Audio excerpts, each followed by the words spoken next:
Shalom. Shalom Aleichem. Welcome to this episode, TheElectLife. I'm going to talk today about today's Parsha, which, if you can even say it, Berhalecha, Bihalecha.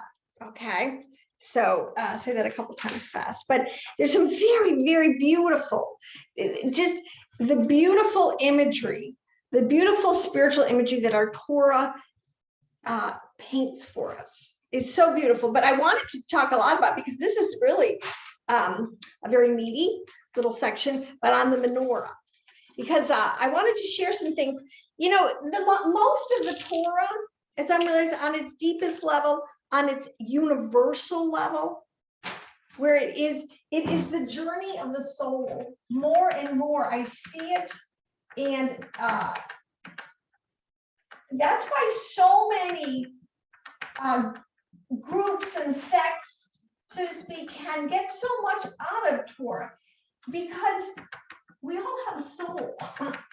It's one of those things that sometimes, you know, the Torah has a way of expressing and speaking, when why wouldn't it? Because it is life. And it tells all the time it is water, it's life, it's light for our soul.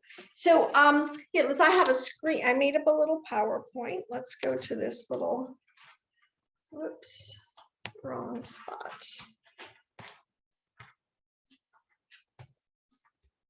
Okay, a little PowerPoint. When we're talking, and there's so much, like I said, meat in this one, but the imagery, as it's bringing up all of these things that they were making, these all of a sudden these Israelite people who attached themselves and made a covenant with Yahweh Elohim, he is now imbuing them with this ability to make these beautiful, high quality craftsman artifacts, to now express their new covenant that they made with this God, with God, the high God, Yahweh Elohim. So, but again, focusing on the menorah, today, I'm going to say bihalecha means, because each word, the bihalecha, means something in Hebrew. So it means when you raise light to the lamps, or shortened is when you raise the light. Okay, and it's talking about the priest when he goes up to light the menorah, and he raises especially the wick to the or the lighter to the candle wick. So it's a very symbolic and deeply meaningful gesture. But so speak to Aaron and say to him, when you raise light. Now, Aaron is the archetype for the high priest, and for the we're taking, and this is like the Melchizedek priesthood now. We're funneling it now down into something a little more boots on the ground, so to speak. All right, and a whole nation that of going to be groomed now for kings and priests. So. But there's some other imagery here when you look at the menorah, the structure of it, which is what I want to, you know, let's focus on that a little bit, because, you know, this is a heavenly, and I will actually tell you that in the midrashes, in the discussions, they will say that Moshe at first didn't even know how to bring down from heaven into some kind of physical manifestation this concept of the menorah.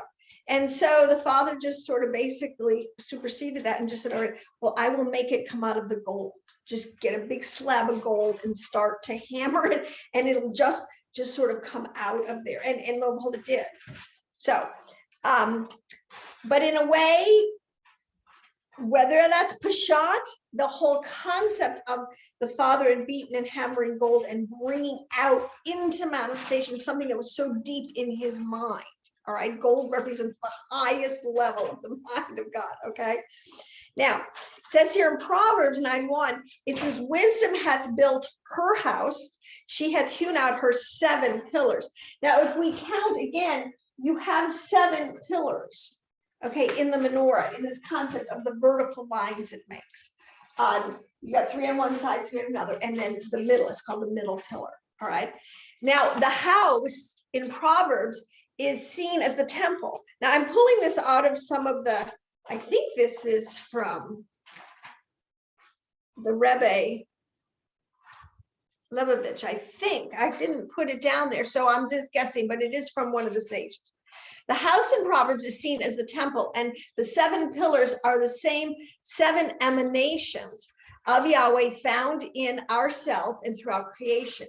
And these 7 emanations he is referring to, and many of you know, and on the tree of life, he is referring to this section here called Zero and Pin on the tree of life. Exactly what's going on. So he says that these 7 lamps of the menorah represent 7 different qualities in the soul of each person, each of which is associated with the image and or the likeness of Elohim, of God, that is found within us.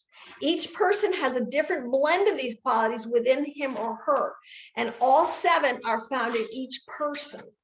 However, so here we're talking the 7 spirits. You know, again, this is where the Torah is filling us in, and it's literally filling because of the body, soul, and spirit. You know, material elements will make our body, carbon and, you know, hydrogen, wood, all these. But what makes our soul, right? And what makes our spirit? What makes these things? Well, these 7 lamps, these 7 starting at the very high emanative thought process of Elohim. He thought is a real substance to him. Okay, he thinks, and then the soul life, then he infuses it with a soul, so that whatever that ultimate vessel is going to be fully animated. There's so much depth into these. So I want you to see that, again, the journey of the soul that the menorah is representing really is a journey of all of us as we light. Now let me go on, because there's some very interesting things that keep coming up. You know, when you raise light, okay, and this is to teach us that the lamplighter must hold the flame to the wick until a flame arises of its own accord. Now, this is Rashi. There's another quote from this great sage, and he is preeminently one of the greatest sages. The Torah is sold in Torah form with Rashi's commentary right in it more than anybody else. He is a giant. He is a mountain, all right, of scholarship. But the point is here that there's always been this Hebraic mindset that sometimes I don't think translates over to Christianity accurately enough. But how the flame, and it is such a picture of us, all right, because if you look at it and look at this flame, that's right, it's just a great meditative object lesson here. You see the black wick in the center. Well, that could represent the person, right? I have a physicality, I have a wick, and it's telling. But then if you look at that flame closer, there's, even within the light, the flame, the actual, it becomes incorporeal, right? We go from something solid like a wick, but how are you going to capture that light in that flame? They're there. But see, this is what I mean. How are you going to capture it? You can't put that under a microscope. You can't put that in a jar. It's light. Okay, but the point is there's 2 different colors in there. The light that's closest to the wick is a much more, you know, transparent, and then it goes into this brilliant white light. And that is representing, again, the persona of the person, again, a body, a soul, and a spirit. As I'm always saying, there's 3 components to all of us. We have the physicality of our bodies, but, you know, the sectors who want to end it there, I'm sorry, you are very deficient in your worldview, very deficient. But the point is, then you go to the other, the soul life that comes after the body part. You have your nefesh, it's referred to. Then we have this ruach, our soul, and then we have the white light, which is what's called our neshama soul. That's the breath soul. That's the born again. If you're coming from a Christian perspective, okay, you need to get that white light, that level, okay, of understanding back into your brain. All right. That's what was, like, quote unquote, put out. Now, but see how you see that this is all built into this, and you take that and you translate it sort of to the concept of the menorah, because this fits on, and I do want to say what they're ultimately working from, the ultimate model for the menorah, bar none. Here, I can actually, let me try something here. Here, let's get back up into this. But let me explain something here quick. That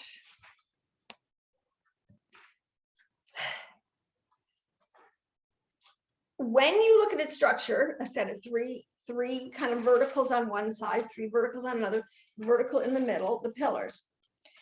And it is representing the totality on one level that the sages are pulling out the totality of the human persona.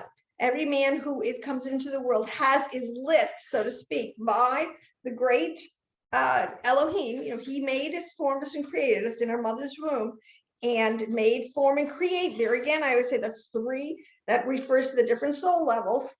Okay, but we're supposed to, there's a very famous New Testament verse we hear all the time. It says, you know, so let your light shine before men. You know, and again, that was not a made up, you know, that wasn't just some clever made up concept that those early Christians had. No, that was a total Hebraic carryover, you know, mental carryover, where they're saying, no, we now have, you have a filling, you have an infilling, you have a soul life and a spiritual life that will fill you. And as you teach and influence, all right. Oh, I think I needed to go. I'll have to go back. I don't think I said a statement. All right. In teaching and influencing one's fellow, the objective should be to establish him or her as a self-sufficient luminary, right? We're supposed to all shine as lights in the firmament to assist in developing his talents and abilities so that his lamp, his wick, in one sense, independently glows and in turn kindles the potential in others. And again, that's from Rashi. But the point is here, this talking about that each of us need to develop our whole persona, body, soul, and spirit, all of the gifts, talents, and abilities that the Father has given us to be this beautiful luminary and to shine brightly for him, you know, through him and by him. Right, and for him. I think I said that. So this is where, again, this archetype of the menorah and of the light, and it is kindled from above. Okay, and now when I say about the wick, I just want to say something that is implicit in this, in a Jewish, in a Hebraic mindset.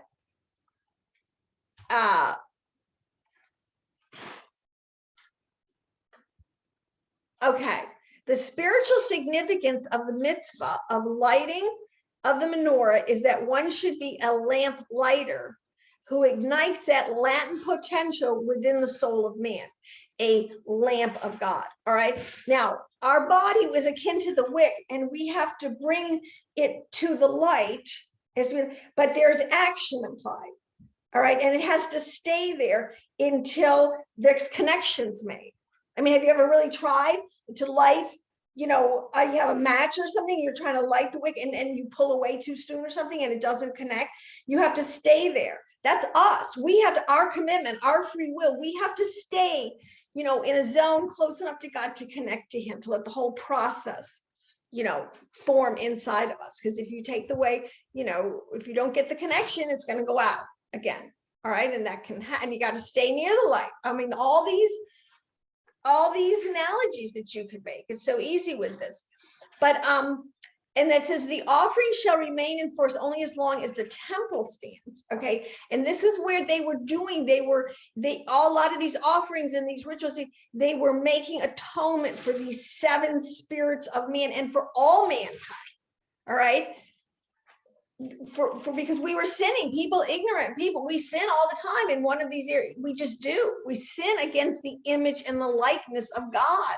All right, so there has to be atonement, and that's what the offerings were for. But the lamps, once the temple again how did this happen? Well, as a New Testament person, we understand, we believe that Yeshua is officiating now in a capacity, in a spiritual capacity for us, like his blood. He is doing these, and I believe this, that there is a spiritual atonement going on, a covering going on right now. Okay, for those who come back into the house through the Messiah, one of the two of the twin Messiahs. Okay, the flip side is the Jew has always been tethered to the menorah.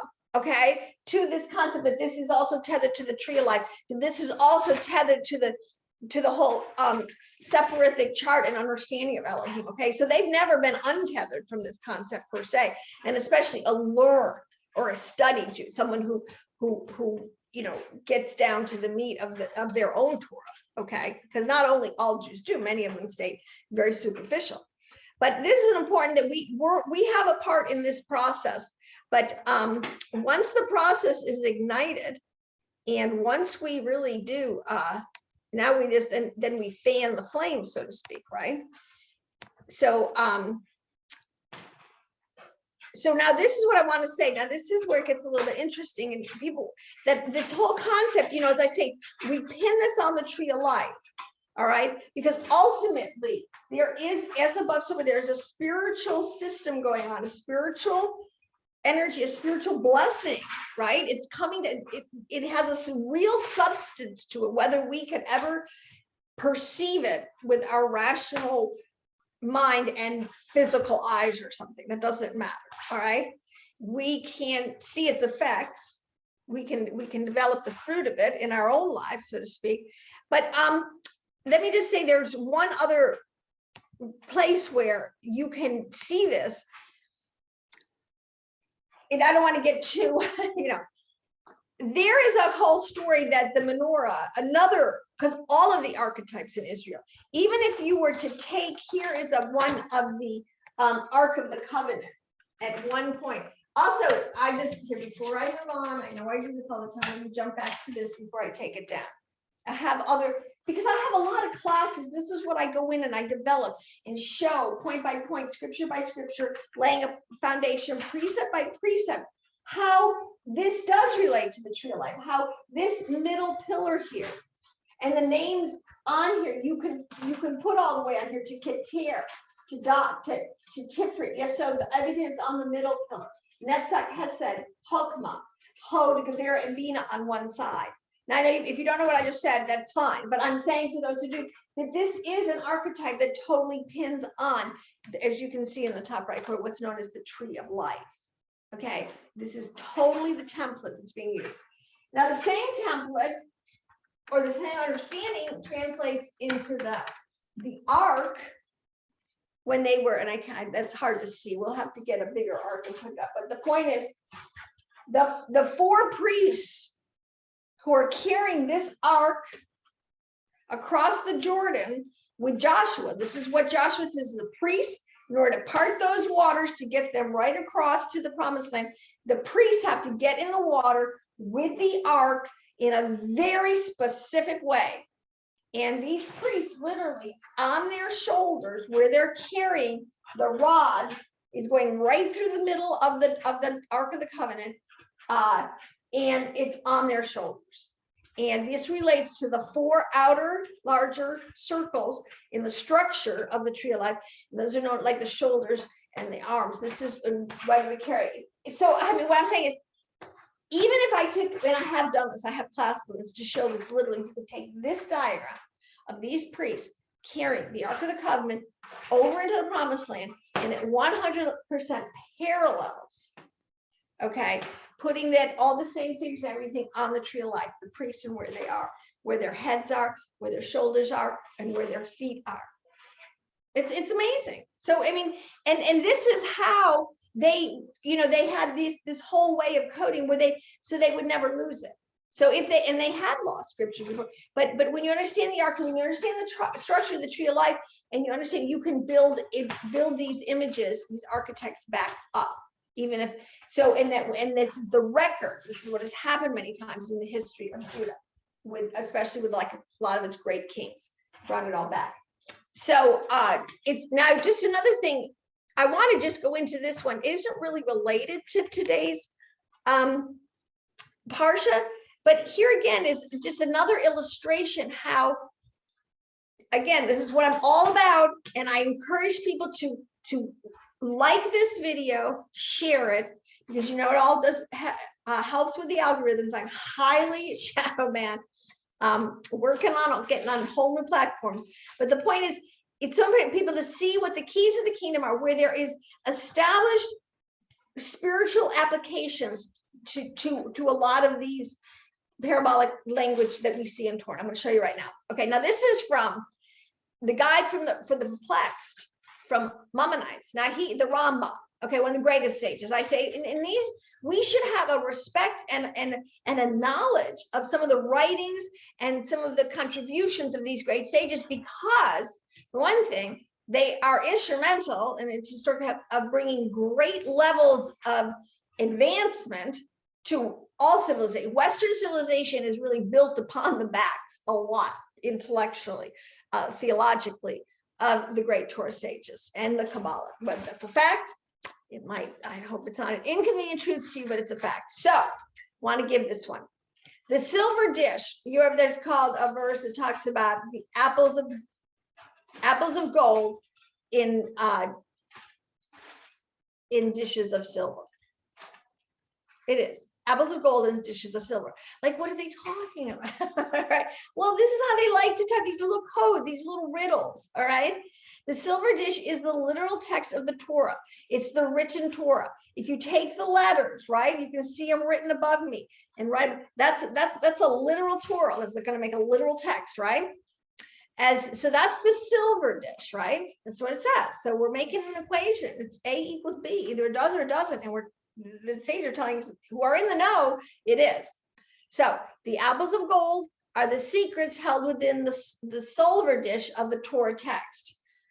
Within the salver dish. I'm not quite sure what salver dish is, but the apples of gold are the secrets. Now remember, secrets refers to soul, which was referring to parts. And I hope, if you're new to my channel, I got a playlist on all of this. Look for the ones called on pars, which is the Hebraic exegesis where all of this knowledge is contained. Okay, so we have apples of gold that keep the secrets that go within the dish, the silver dish of Torah. So in other words, we're putting something inside something, which is the whole basis of all of the quantum world. One world goes into another world, goes into another world, goes into another world, and fractally, and it goes on forever. I mean, that's really the meta science of the whole thing. I wish I could just get through this verse. I hope you guys can bear with me. Thousands of years ago, we learned that there are subtleties in the text that expand the meaning way beyond its simple Peshat level. In the closing speech that Moshe makes to the people, he says, if you want to see the fingerprint of God in the universe, all right, and fingerprint of God is like how God works. Consider the days of old, the years of many generations. And that is that's another coded way in which they're referring to the patriarchs, Abraham, Isaac, and Jacob. It's referring to the same thing that Malachi is referring to, saying that the hearts of the fathers would turn to the children would turn to the fathers. This is a way of saying we will go back to the ancient wisdom, and the ancient wisdom will finally catch up with us. Okay, and there'll be a great meeting of the minds. All right. So in the closing speech, this is where he says that the fingerprint of old, and this, believe it or not, is the tree of life. Okay. So, but here, why don't you see silver dish? That's the vessel. It's a silver dish. Silver corresponds to Hesed on the tree of life. It does. Okay. It's seen from a distance. Apples of gold. Gold represents Kavera. Okay. These are the top two separates. Remember, I told you that the priest was carrying on his shoulders. I'm going to tell you that the government is on his shoulders. Whose shoulders? Who are they talking about? Yeshua. He's the high priest. See, you getting the connections here. Sorry, I talked too fast, but you can slow it down and go back and hear it again. But the thousands of years ago, they learned that there were subtleties in the text. See, that's what Moshe taught. That's the level that Moshe was speaking with the Father, getting down to the subtleties of the text. All right, and he got that, and he explained it to the 70 elders. And this is beginning of the tradition of the oral Torah. Okay. Listen, people, if you wrote it all out, you would be, I've said that you'd be carrying a whole Samsonite 8-piece luggage set to church, okay? It can't happen that way. Do your studying at home, all right? Come to church with a Cliff Note Bible, all right? Now, but a point is, it's these subtleties, and it's in the language. And if you lose that, oh my gosh, but Judah has never lost it, and we're coming back. So, hey, like I was going to say, this channel, we're launching a new website, and I want you to consider going into the new, below in the links, you'll see the new website. You'll see a link tree that links everything together, and there's a lot of good teaching. And I think that this is time now. I believe there's a whole bunch of people, mature people, who are famished for the meat of the word, the high level understanding of Torah, and I believe you can find it at this channel. Shabbat Shalom.